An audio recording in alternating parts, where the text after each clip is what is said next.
it's Joe and welcome to Fonehouse.co.uk. Now it took a little while, but in 2014 Apple released the iPhone 6. Now it meets their aim of being thin and light while still having some major capability, and they were dead chuffed with it. But the question is, were we?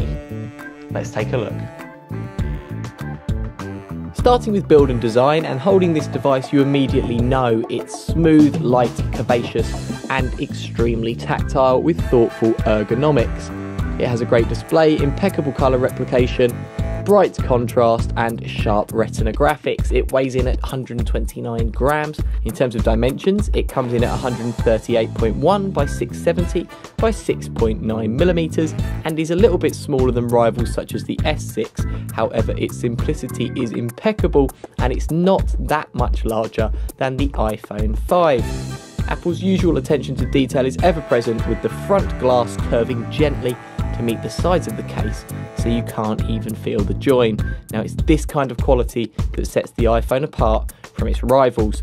An aluminium case gives a high quality look and feel, and plastic runs between the individual metal parts in order to allow for uninterrupted mobile and wireless reception.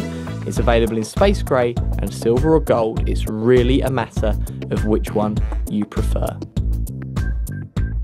Chances are you'll be pleased with its 4.7-inch 1334 by 750 display, which comes in a bit above 720p for a crispness of 326 ppi. Now, many people have criticised the PPI, saying it may be substandard, but we certainly didn't think so. I mean, it's better than most television screens. The picture is sharp, superb brightness, and is full of typical Apple colour variants that are rich and deeply contextual. However, many have criticised the OS as it can't handle a full HD screen when competitors were managing this over a year before the iPhone 6 was released. In terms of features, it has everything you'd expect, including Apple Pay, a more comprehensive health app, FaceTime, active noise cancellation with an active mic, and Siri language commands and dictation, meaning you now can more effectively dictate your text messages as well. You also get the iCloud service with 5 gigs of storage, and the keyboard has had its problems solved.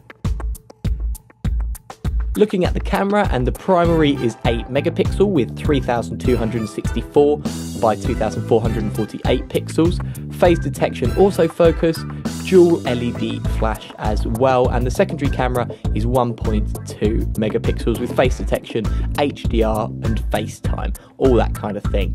But what's the real selling point for Apple? Well, the main talking point is focus pixels, where additional elements that work out where light is actually coming from so they can provide directional information to the camera to focus more quickly.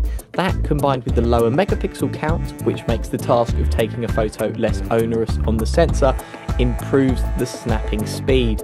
With Apple's Auto HDR mode, it means a larger selection of your photos will look better naturally, and there are also new camera modes to play with, including a time-lapse feature and the brilliant HD panorama feature that are integrated into the app itself.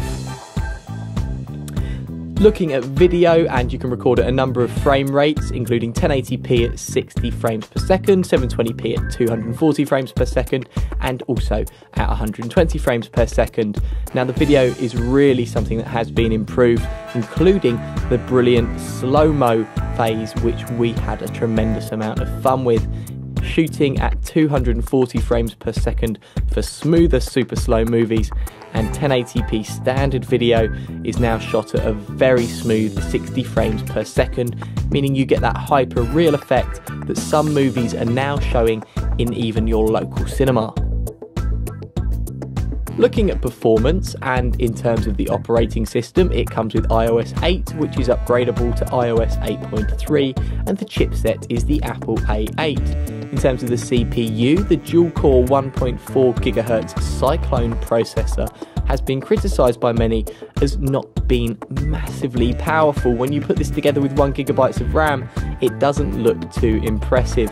That being said, iOS is so effective at closing down unnecessary background apps that may be using energy or memory resources that, to be honest, this processor and the low RAM aren't really a problem, and it still runs just as effectively as its rivals.